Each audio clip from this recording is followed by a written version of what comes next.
would show you my guitars and tell you a little bit about each one, how I came to buy it and so on.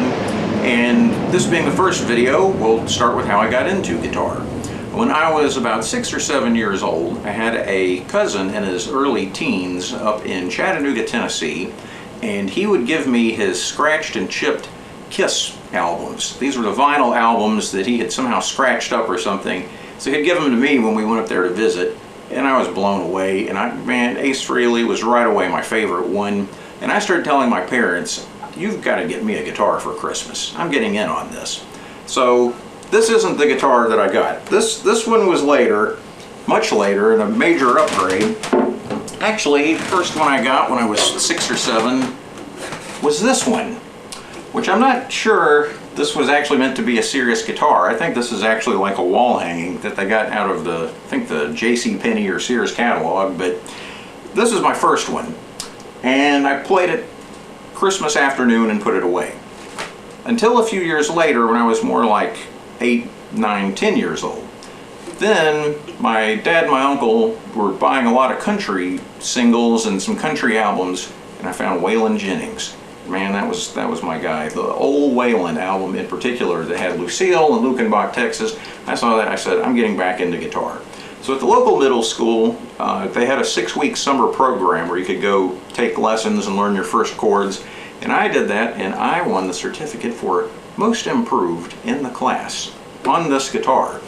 And then from there I learned most of the first Van Halen album and all of Yngwie Malmsteen's first album on this guitar. No, I didn't really, not a chance. But I did say I want to take more guitar lessons, and so then I started taking lessons, and I was given an electric guitar of my granddad's that he had gotten at Woolworth's, and it looked like a Gibson ES335 sorta, but it was called a Diasonic. And it had a little electric amp that went with it that was called the AC/DC amp. This amp came out way before Angus and Malcolm Young.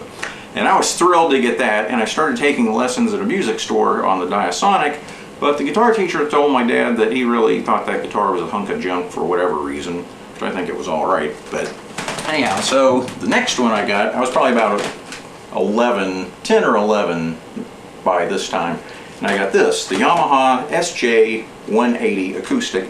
I took all my lessons on this, and I did my learning out of Mel Bay books, like this one and this one. Got all my learning out of that.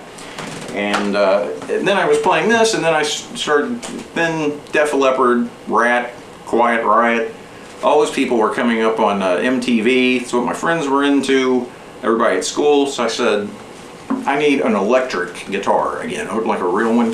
So, again, we got, my parents, this is when I was about 12, my parents got me my first serious, semi-serious electric, the Peavey T15. And I tried to learn Def Leppard and stuff like that on this one. I would buy sheet music and play Mental Health by Quiet Riot, and Elton John I would play on this, and try to strum the chords anyhow. And those were my first guitars.